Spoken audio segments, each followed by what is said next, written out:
Assalamualaikum warahmatullahi wabarakatuh. Teman-teman semua, sahabat Kopi Jowo.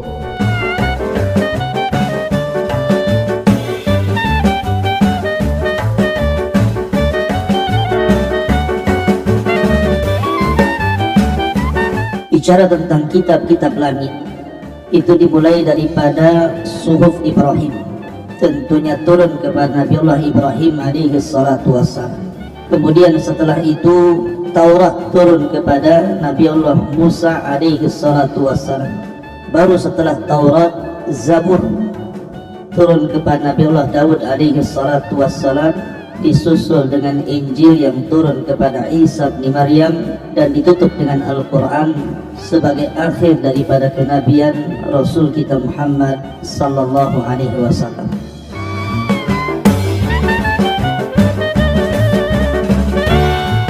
Adapun Suhuf Ibrahim, di dalamnya banyak nasihat-nasihat dan beberapa hukum-hukum yang berlaku. Artinya bahwa Suhuf Ibrahim sama dengan yang lainnya, sama dengan Taurat, sama dengan Injil dan juga Al-Quran. Ada hukum-hukum yang diletakkan Allah di situ.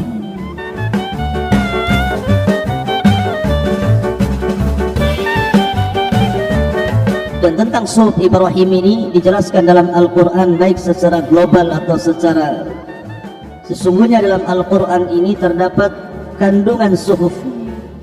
Pertama Suhuf Ibrahim, yang kedua Suhuf Musa. Adapun suhuf diberikan kepada Musa itu ketika periode Mesir,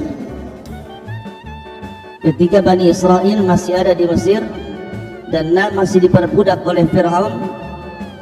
Adapun Taurat itu diberikan oleh Allah Subhanahu wa taala ketika Musa sudah membebaskan Bani Israel dan sudah menenggelamkan Fir'aun. Sungguh kami menurunkan kitab Taurat, di dalamnya ada petunjuk dan cahaya, yang dengan kitab itu para nabi yang berserah diri kepada Allah memberi putusan atas perkara orang-orang Yahudi. Demikian juga para ulama dan pendeta-pendeta mereka, sebab mereka diperintahkan memelihara kitab-kitab Allah dan mereka menjadi saksi terhadapnya. Dan sungguh telah kami berikan kepada Musa Taurat setelah kami binasakan umat-umat terdahulu.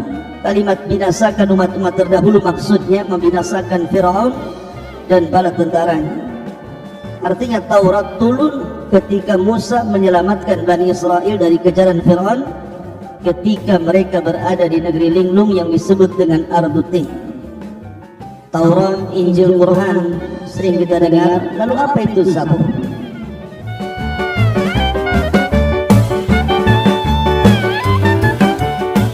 Zabur sering disebutkan dalam Al-Quran. Maka makna Zabur secara bahasa itu artinya Al-Kitabul Maktub. Maka Zabur adalah kitab yang disendirikan yang Allah Subhanahu wa taala turunkan kepada Nabiullah Daud, dan kami berikan kepada Nabiullah Daud Zabur. Yang membedakan Zabur daripada Suhuf Ibrahim, kemudian juga Taurat, kemudian Injil, kemudian Al-Quran, Zabur itu tidak dijelaskan halal dan haram. Di dalam kitab Zabur itu tidak ada hukum-hukum yang dijelaskan. Lain dengan Al-Quran, ada halal, ada haram, ada perintah, ada larangan. Tapi di kitab Zabur tidak ada. Kitab Zabur itu isinya hanya masalah perkara-perkara nasihat saja. Jadi isinya itu hanya masalah hikam, al-mawaid, ar-raqab, artinya bicara tentang hikmah-hikmah. Kemudian juga nasihat-nasihat, kemudian hal-hal yang bisa melembutkan hati, yang bisa membuat mata menangis, dan begitu seterusnya. Kata para ulama hanya terkandung mi'atu wa khamsina suratan, 150 surat saja. Jadi kalau dianalogikan di Al-Quran itu seperti kita membaca surah Ghafir sampai Al-Ahqaf. Karena Zabur itu bentuknya taranum.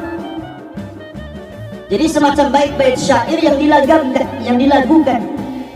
Makanya Nabiullah Daud alaihi salatu wassalam setiap pagi dan petang selalu melanggengkan kitab Zabur ini. Dan Daud itu memiliki sab'ina sautan, 70 suara. Jadi suara satu dengan suara berikutnya akan jauh lebih indah. Jadi kalau seandainya Daud membaca satu qiraah kemudian berpindah ke qiraah yang kedua, maka qiraah kedua jauh lebih indah dibandingkan qiraah pertama. Kemudian naik lagi ke qiraah yang ketiga, maka qiraah yang ketiga jauh lebih indah dibandingkan qiraah yang kedua, dan begitu seterusnya. Makin tinggi qiraahnya, maka makin indah suaranya. Wajar kalau seandainya Allah Subhanahu wa ta'ala gambarkan bagaimana binatang-binatang bahkan gunung sekaligus ikut taronum bersama Daud. Dan sungguh kami berikan kepada Daud keistimewaan.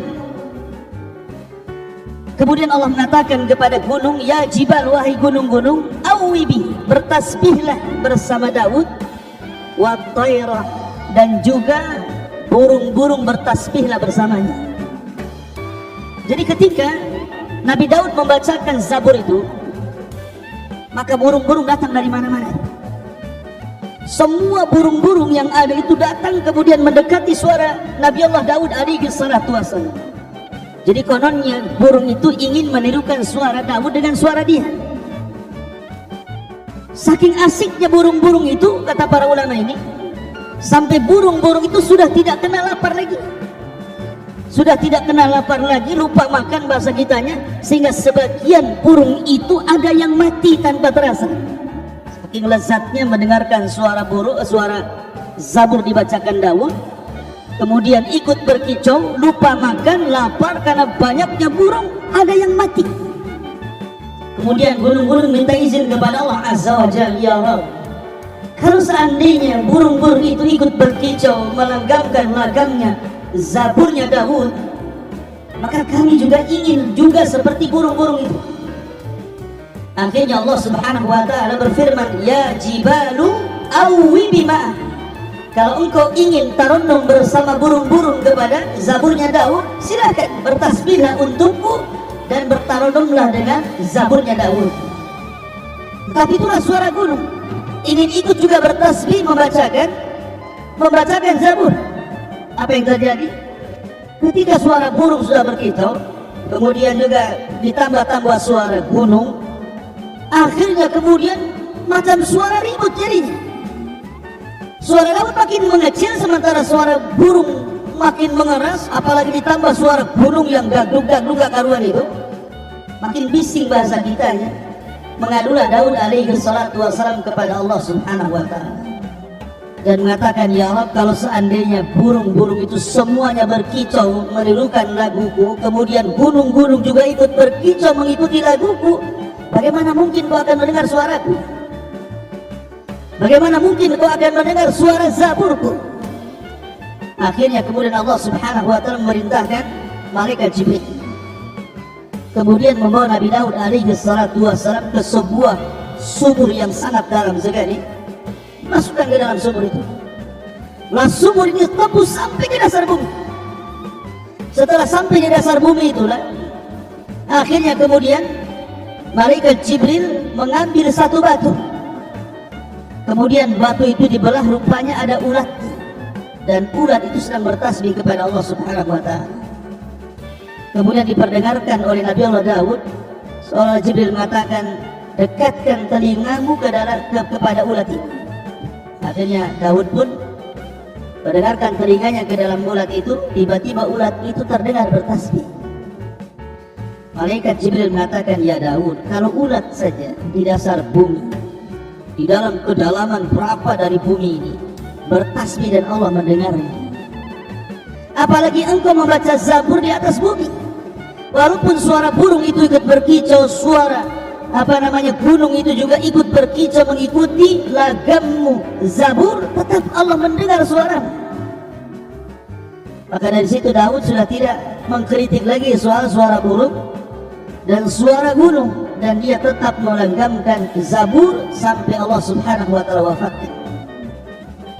Keterangan tentang masalah Zabur, Allahu a'lam.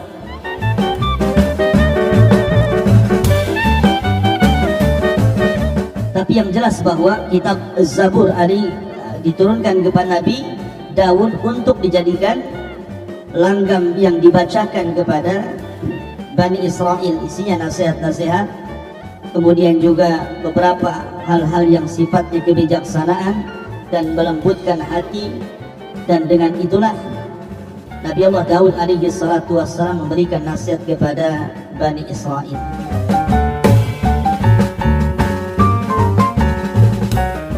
Subhanakallah bihamdika asyhadu an la ilaha illa anta astaghfiruka wa atubu ilaik.